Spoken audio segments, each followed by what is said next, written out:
Hello friends, welcome to empowering India defence academy. Friends, आज हूँ आमर क्लास 3 जो थी कि आम करुचे एनसीक्यू। एटा हूँ 3 नंबर क्लास। या पूर्व ऑलरेडी 2टा वीडियो आम कंप्लीट कर सारे एंड ये क्लास आम प्रतिदिन एमसीक्यू करुचे फ्रेंड्स। जमीक कि सबुदिन आम जाने तो समस्ते सेयार कर दियो फ्रेंड्स। जमीक कि आम सब पिला आसतु भारी क्लास को। ओके, पाखापाखि 15 to 20 मिनिट चलो आमर क्लास। ओके, तो सेयार कर दियो समस्ते पिला आसतु भारी आमर एंड कहीदियो क्लास स्टार्ट है फ्रेंड्स। आमर क्लास सरला ये क्लास पीडीएफ आपने डाउनलोड करेंगे। ये वीडियो डिस्क्रिप्शन में गोटे व्हाट्सएप ग्रुप लिंक अच्छी से क्लिक कलापर आपने रिडायरेक्ट हो व्हाट्सएप को। तापर जॉइन ऑप्शन आसला आप जॉइन मारिके व्हाट्सएप ग्रुप रे जॉइन हो पारे। तापर आपको पीडीएफ मिल जाए सबुदिन जेकोसी भी क्लास हो सब क्लास पीडीएफ। ओके, तो आशा करुँच आर किसी डाउट न पीडीएफ रिलेटेड एंड जमीती कि आम समस्त जाने ये क्लास आम आर्मी नेवी आउ एयरफोर्स आसुवा जीके क्वेश्चन सॉल्व करवा एंड कौ कैटेगोरी ना history, geography, art and culture, polity, miscellaneous जिते भी सब एमसीक्यू अच्छी से सब विषय आम डिस्कस करचे। सो फ्रेंड्स स्टार्ट करवा। Okay, let's begin. Question number 1। Okay, the UNA is formed on which of the following year. आपण मैंने समस्ते जानी यूनाइटेड नेशन बोल कि गोटे ऑर्गेनाइजेशन अच्छी जोटा कि वर्ल्ड सबुठ बड़ ऑर्गेनाइजेशन। तो ये ऑर्गेनाइजेशनटा क्यों मसीह फॉर्मेशन होता 1945 ना 1947 ना 1900 मसीहा ना 2000 मसीहा। तो समस्ते जानी यूनाइटेड नेशन फॉर्मेशन होता 1945 मसीहार 24 अक्टोबर। ओके, 24 अक्टोबर फॉर्मेशन होता। एबे देखिबा यूनाइटेड नेशन विषय आमको एक्स्ट्रा क्वेश्चन कौन पचरा जाई परिबो ए रिलेटेड किसी देखिबा यूनाइटेड नेशन विषय किसी देखिबा। Okay, sorry friends. Okay, United nation विषय कौन देखा ताले यूनाइटेड नेशन काम कौन ना ये आम वर्ल्ड रे सब पीस आउ सिक्यूरीटी केमिति भल रही पारिबो एंड फ्रेंडली रिलेशन आम समस्त सहित रखिपर ये सब विषय को लेकिन ये कम करे एंड केमिति कि झगड़ा बेसी न हो एंड बेसी डिस्टर्बेंस न हो। ये आम यूनाइटेड नेशन 24 अक्टोबर 1945 फॉर्मेशन कराइला। तापर यूनाइटेड नेशन छटा बॉडी अच्छी। छटा बॉडी माने कौन ना छटा ऑर्गन अच्छी जोटा कि 6 भाग विभक्त आम कह गले यूनाइटेड नेशन को कौन कौन ना द जनरल असेंबली गोटे अच्छी। जनरल असेंबली गोटे अच्छी आ गोटे द सिक्यूरिटी काउंसिल अच्छी आ गोटे अच्छी economic and social council and the trusteeship council आ गोटे अच्छी the international court of justice आ गोटे अच्छी यूएन सेक्रेटेरिएट। सो फ्रेंड्स ये अच्छी 6टा। ये 6टारू 5टार हेडक्वार्टर तो आपको मिल जाए कौटी ना न्यूयॉर्क रे मिल जाए। ओके, यूनाइटेड नेशन जो 5टा अच्छी से तार हेडक्वार्टर न्यूयॉर्क रे मिल जाए। आ जो गोटे रहा आ जो ये गोटाक कौन ना ICJ international court of justice. ये आम देखिले इंटरनेशनल कोर्ट ऑफ जस्टिस। आउ ये जो 5टी जाक यार हेडक्वार्टर आपको न्यूयॉर्क रे मिल जाए कि यार हेडक्वार्टर नेदरलैंड हेग रे मिल। ओके, कौटे नेदरलैंड हेग आईसीजे मिल नेदरलैंड हेग रे। जदि कह यूनाइटेड नेशन रे आउ कौन या रिलेटेड क्वेश्चन पचारि पार तो आपण मैंने समस्त जान यूनाइटेड नेशन रे परमानेंट मेंबर केते जण अछंती ना 5 जण परमानेंट मेंबर अछंती। किए किए ना China, America, France. Okay, China, America, France, Russia. Okay, China, America, France, Russia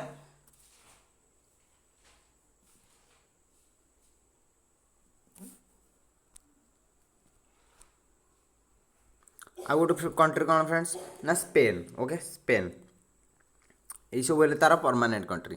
जदि कहवा यूनाइटेड नेशन रे केतोटी टोटाल आमर नॉन परमानेंट मेंबर रही पारे ना केते जण नॉन परमानेंट मेंबर रही पारे ना 10 जण नॉन परमानेंट मेंबर रही पारे। आउ जो यूनाइटेड नेशन जो आईसीजे जो कोर्ट अच्छी सेठी केते जण वकील रही पारे ना 15 जण वकील रही पारे। ओके, जदि कहवा ये जो नॉन परमानेंट मेंबर 10 जण रहिबे यार कार्यकाल केते वर्ष तो यार कार्यकाल हो 2 इयर्स। ओके, केते 2 इयर्स। तो यही सब क्वेश्चन यूनाइटेड नेशन विषय पचरा जापर। आशा करुँच समस्ते नोट करेंगे। ओके, आगो जा question number 2। Ajanta cave is situated in which of the following state. Ajanta cave कौ स्टेट रे अच्छी तो अजंता केव प्रायतः एग्जाम रे पचारे एटा अछि हमर महाराष्ट्र रे अछि एंड जदि पचारे महाराष्ट्र रे आउ कोन केव सेमिति अछि तो एलोरा केव मध्य महाराष्ट्र रे अछि ओके। ओडिशा रो जदि एमिति पचारे एटा सब हेले यूनेस्को हेरिटेज साइट यूएन रो किछि जो आमे कहउछ जेंति ऑर्गेनाइजेशन अछि आ अलगा भी ट्रस्टशिप ऑर्गेनाइजेशन अछि ता भितरु यूनेस्को गोटे ओके। ओडिशा रे कोन अछि ना सन टेम्पल पुरी न जगन्नाथ टेम्पल ए दुटा इंपोर्टेंट ए दुटा एग्जाम रे पचारे ओके। आगो जिबा फ्रेंड्स जदि कहबा कर्नाटक रे कोन अछि कर्नाटक रे कोन अछि सेमिति यूनेस्को हेरिटेज साइट समस्त कमेंट करिवो ओके। एबे मैप रे देखिबा महाराष्ट्र अजंता केवटा कोठी अवस्थित तो एटा देखि पारथि महाराष्ट्र महाराष्ट्र रो कैपिटल हैला मुंबई ओके एंड यार लार्जेस्ट सिटी होची मुंबई एंड एठी देखि पारथि आपण नॉर्थ साइड रे एलोरा केव आ अजंता केव पाखापाखि दीटा जगह एक जगह रे पाखापाखि अछि ओके। आगो जिबा friends question number 3 Indian Agriculture Research Institute is situated in which state or union territory? Indian Agriculture Research Institute कोठी अछि new Delhi Cuttack Coimbatore Shimla. So friends यार हेडक्वार्टर आमर कोठी अछि ना न्यू दिल्ली रे अछि इंडियन एग्रीकल्चर रिसर्च इंस्टीट्यूट रो एंड या एटा हिजबो यार आंसर। जदि पचारे कटक रे कोन अछि ना हमर राइस रिसर्च इंस्टीट्यूट कटक रे अछि आ जदि पचारिबा हमर शिमला रे कोन अछि ना पोटैटो रिसर्च इंस्टीट्यूट अछि ओके। आगो जी आउ किसी इंपोर्टेंट रिसर्च इंस्टीट्यूट आपको पीडीएफ रे मिल जिवो आपण माने रीड करि परिबे जेमति कि सेंट्रल बिल्डिंग रिसर्च इंस्टीट्यूट रोकी रे अछि UP central drug research institute Lucknow UP रे अछि central food technological research institute Mysore Karnataka रे अछि एमति कि पाखापाखि 10टा खंडे इंपोर्टेंट रिसर्च सेंटर मिल जिवो आपण माने पीडीएफ रू रीड करि परिबे ओके।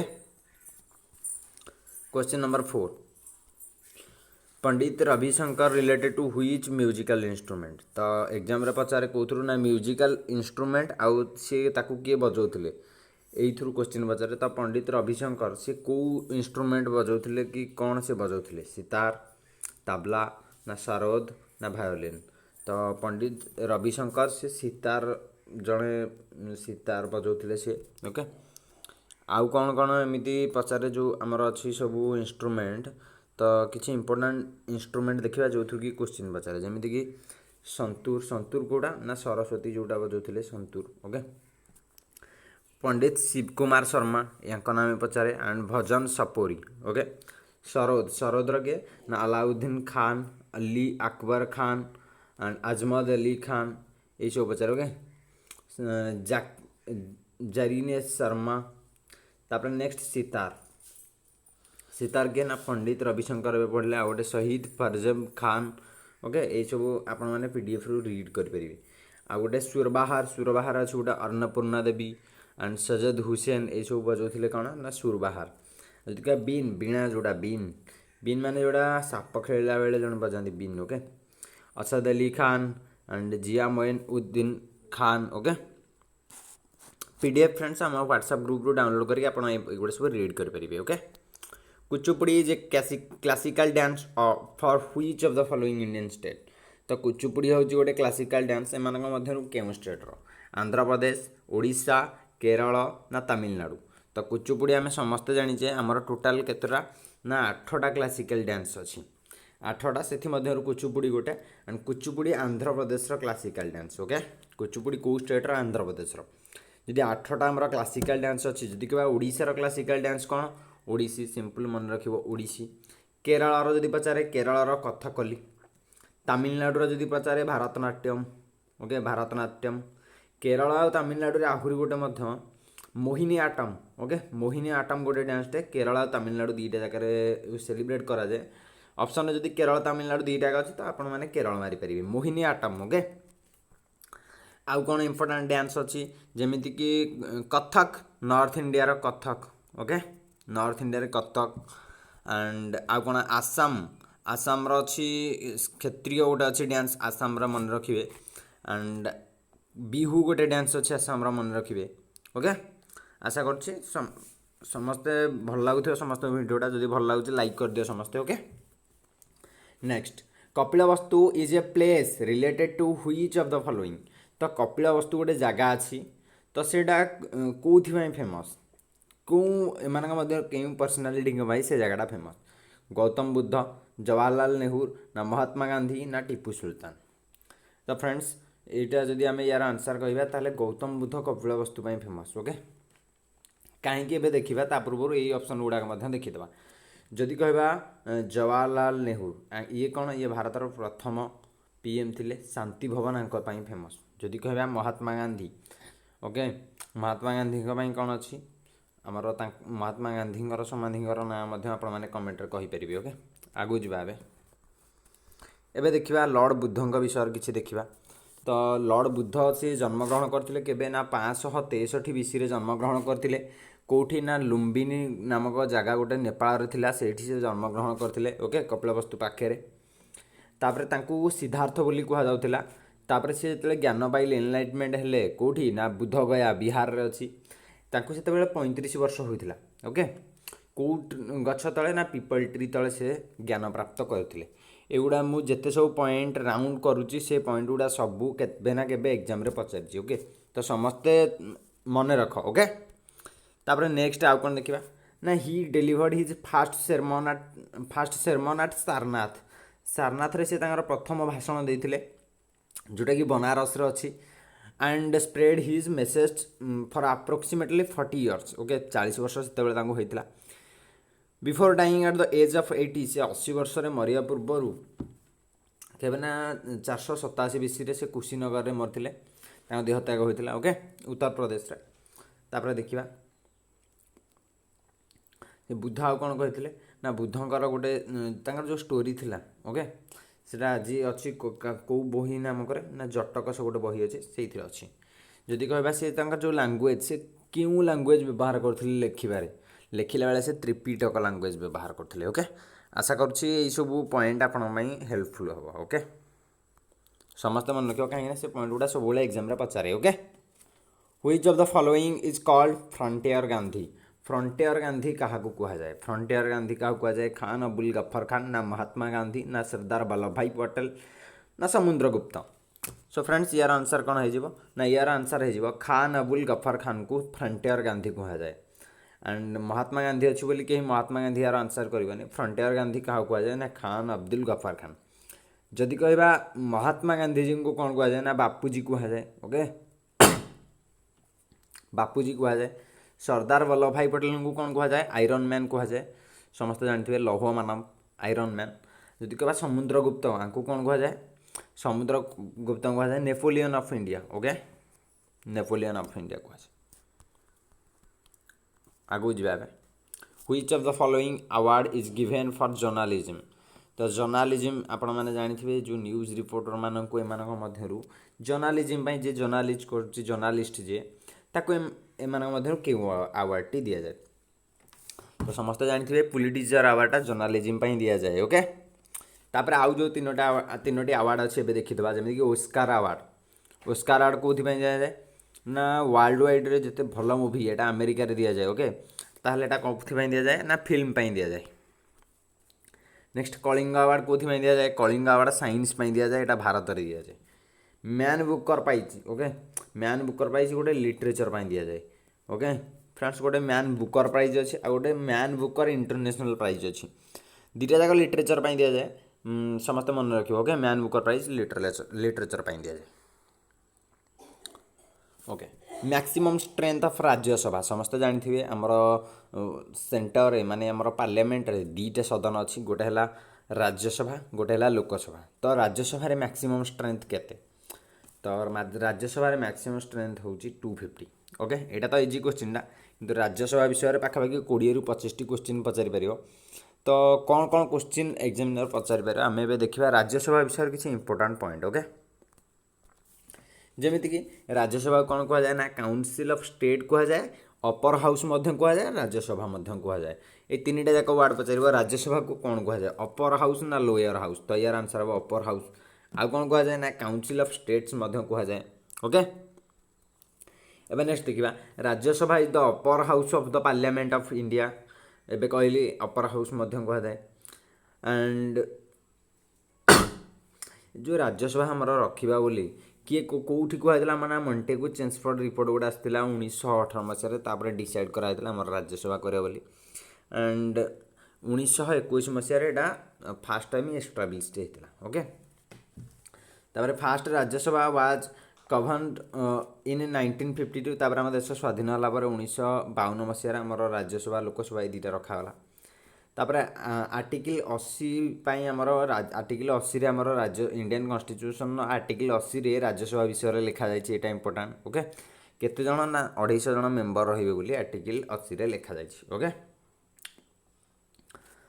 एंड से 238 जन मेंबर स्टेट रु आउ यूनियन टेरिटोरी आ 12 जन मेंबर कौन ना ये जो 12 जन मेंबर मैंने नोमिनेट हे प्रेसिडेंट द्वारा ओके। प्रेसिडेंट जहाँ को नोमिनेट करेंगे सी रे एंड ये 12 जन आमर विभिन्न प्रकार आर्ट रु हो पारे जमीक स्पोर्ट्स रु हो पारे सचिन आमर थे आक्टर तरफ जदि कह अनुभव महान थे सेमती 12 जन स्पेशल गोटे आर्ट आउ कल्चर रु रे ओके। तापर देखा मैक्सिमम सीट जदि कह राज्यसभा सब मैक्सिमम सीट कौ स्टेट अच्छी ताले हम उत्तर प्रदेश तापर महाराष्ट्र 19टा तापर तमिलनाडु 18टा ओके। तापर NCR Delhi and Puducherry NCR Delhi रे तो 3टा सीट अच्छी एंड पुदुचेरी रे गोटे सीट आउ को यूनियन टेरिटोरी सीट ना राज्यसभा सीट ओके। जदि कह राज्यसभा धरकर आम चाहिए जड़े रिटायर्ड हम कि कौन हम केते ना 1/3 मेजोरिटी आम बाहर कर ओके।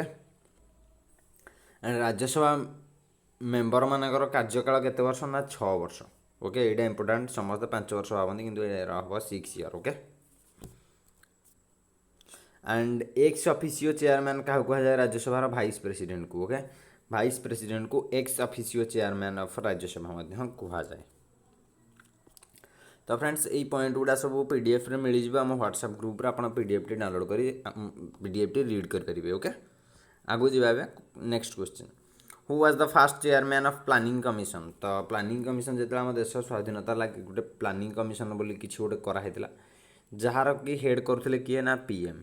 तो पीएम से आमर किए थे तो जवाहरलाल नेहरू आमर तो प्रथम पीएम थे तो यार आंसर हो पीएम जवाहरलाल नेहरू प्रधानमंत्री जवाहरलाल नेहरू ओके। तो प्लानिंग कमिशन विषय भी मुझे कहीदे जमीक आमर इंडिपेंडेंस पर आमर इकोनोमी को टिके माने आमर अर्थव्यवस्था को किसी सुदृढ़ करने नियमटी करा ओके। यार चेयरमैन थे पंडित जवाहरलाल नेहरू। तापर यहाँ 1948 मसीह गोटे कमिटर रेकमेंडेशन ने आमर करा planning commission and it was an extra constitutional body charged with the responsibility of formulating 5 year plan. एटा को आउ कौन कहुए ना प्लानिंग कमिशनर को पंचवार्षिक योजना कहुए 5 ईयर प्लान। तो या रिलेटेड आउ गोटे क्वेश्चन पचार 2015 जितेबाला मोदी आमर हो गले कौन प्रधानमंत्री ये प्लानिंग कमिशनरटा को नीति आयोग रे परिणत करदे ओके। नीति आयोग रे परिणत करदे। आशा करुँची आपण मानकु आज सेसन टी भल लगी जदि भल लगी शेयर कर फ्रेंड्स कहीं sharing is caring so sharing with your friends and help each other okay. So जय हिंद फ्रेंड्स आज ये जदि वीडियो भल लगा शेयर करने को भूलिए ओके।